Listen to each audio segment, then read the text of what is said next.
নমস্কার, আমি অর্চনা, the joyful journey by অর্চনাতে আপনাদের সকলকে সুস্বাগতম। আর কিছুদিন পরেই শুরু হবে বাঙালির শ্রেষ্ঠ উৎসব দুর্গাপুজো। এই দুর্গাপূজা অর্থাৎ এই শ্রেষ্ঠ উৎসবটির জন্য আপামর বাঙালি গোটা বছর অপেক্ষা করে থাকে। যারা জীবিকার উদ্দেশ্যে দূর দূরান্তে পাড়ি দিয়েছেন তারাও কিন্তু এই সময় অর্থাৎ এই দুর্গাপূজা উৎসবের সময় বাড়িতে ফিরে আসেন। আর যারা ছুটি পান না, যারা আসতে পারেন না, তারা তাদের কর্মস্থলেই দুর্গাপুজোর আয়োজন করে থাকেন। বিশ্বের প্রায় সব দেশেই বাঙালির বসবাস, আর যেখানেই বাঙালির বসবাস সেখানেই দুর্গা উৎসব অনুষ্ঠিত হতে দেখা যায়। যদিও এবছর কলকাতায় ঘটে যাওয়া এক মর্মান্তিক মৃত্যুর কারণে আপামর বাঙালির মন আজ ভীষণভাবে ভারাক্রান্ত। তিলোত্তমার এই নির্মম মৃত্যু যেন কোনো বাঙালি মন থেকে মেনে নিতে পারেনি। তাই দোষীদের উপযুক্ত শাস্তির দাবিতে প্রত্যেকটি বাঙালি আজ পথে নেমেছেন এবং যে যার মতো করে এই নির্মম ঘটনার প্রতিবাদ করে চলেছেন। কিন্তু এই আবহের মধ্যেই আমাদের এবছর দুর্গাপুজো পালিত হবে। খুবই ভারাক্রান্ত মন নিয়ে আপামর বাঙালি এই দুর্গাপুজোতে সামিল হবেন। আর আজকের আমি আমার এই পর্বে জানাবো এবছর দুর্গাপুজোর পূর্ণাঙ্গ সময়সূচি, মহালয়া থেকে দশমী পর্যন্ত তারিখ ও সময়, আর বলবো দেবী দুর্গার আগমন ও গমন কিসে হবে এবং তার প্রভাব কি হতে চলেছে। তাই ভিডিওটি খুব মন দিয়ে দেখবেন, আর ভালো লাগলে অবশ্যই একটি লাইক আর সকলের মধ্যে শেয়ার করে জানার সুযোগ করে দেবেন। চ্যানেলটি সাবস্ক্রাইব করতে ভুলে গেলে অবশ্যই সাবস্ক্রাইব করে পাশে থাকা বেল আইকনটি প্রেস করে রাখবেন। তাহলে চলুন আজকের পর্বটি শুরু করি।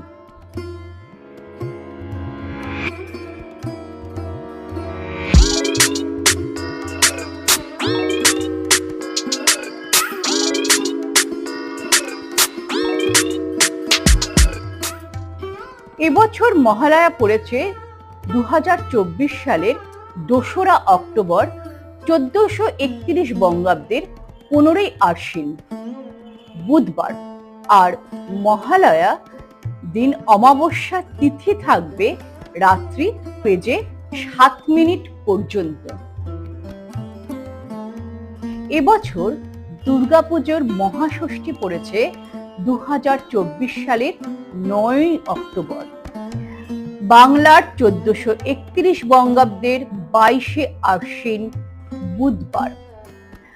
মহাসপ্তমী পড়তে চলেছে ইংরেজির 2024 সালের 10ই অক্টোবর বা 1431 বঙ্গাব্দের 23শে আশ্বিন বৃহস্পতিবার।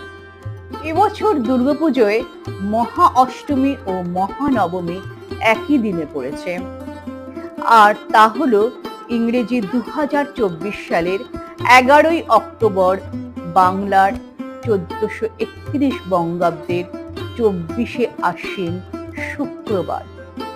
বিজয়া দশমী পড়েছে ইংরেজির 2024 সালের 12ই অক্টোবর, বাংলার 1431 বঙ্গাব্দের 25শে আশ্বিন শনিবার। এবার জেনে নেব দেবী দুর্গার এবছর আগমন ও গমন কি মাধ্যমে হবে। এই বিষয়ে শাস্ত্রে উল্লেখ রয়েছে। দেবীর আগমন ও গমন কোন বাহনে হবে তা যথেষ্ট পরিমাণে তাৎপর্যপূর্ণ। এই বিষয়ে শাস্ত্রে উল্লেখ রয়েছে যে সপ্তমী তিথি ও দশমী তিথি যদি রবিবার ও সোমবার হয় তাহলে দেবী দুর্গার আগমন ও গমন হবে গজ, অর্থাৎ হাতি হবে দেবী দুর্গার বাহন। আবার সপ্তমী ও দশমী তিথি যদি মঙ্গলবার বা শনিবার হয় তাহলে দেবীর আগমন ও গমন হবে ঘটকে, অর্থাৎ ঘোড়াতে। আবার সপ্তমী বা দশমী তিথি বুধবার হলে মায়ের আগমন ও গমন হয় নৌকায়। আর সপ্তমী তিথি ও দশমী তিথি যদি বৃহস্পতিবার ও শুক্রবার হয় তাহলে দেবী দুর্গার আগমন ও গমন হয় দোলায় বা পালকিতে। যেহেতু এবছর দুর্গা মহাসপ্তমী পড়েছে বৃহস্পতিবার, তাই মা আসবেন দোলায় অর্থাৎ পালকিতে আসবেন। এর ফলে হবে মড়ক, ভূমিকম্প, যুদ্ধ অর্থাৎ প্রাণহানি ঘটবে। এবছর দশমী তিথি পড়েছে শনিবার, অর্থাৎ দেবী দুর্গা গমন করবেন ঘোড়ায় বা ঘটকে, যার ফলাফল ছত্রভঙ্গ, আর এটি সামাজিক ও রাজনৈতিক অস্থিরতাকে ইঙ্গিত করে।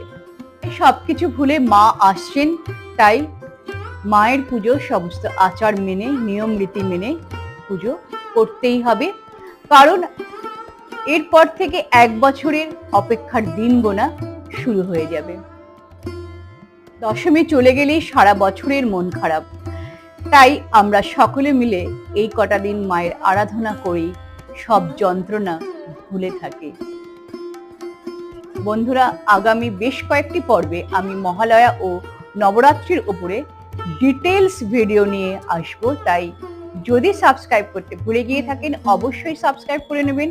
পাশে থাকা বেল আইকনটির অল বাটনটি প্রেস করে রাখবেন, যাতে আমার এই সকল ভিডিও নোটিফিকেশন সবার আগে আপনাদের কাছে পৌঁছে যায়। তাহলে দেখা হচ্ছে পরবর্তী পর্বে।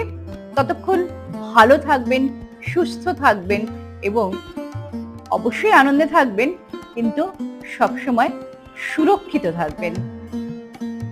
নমস্কার।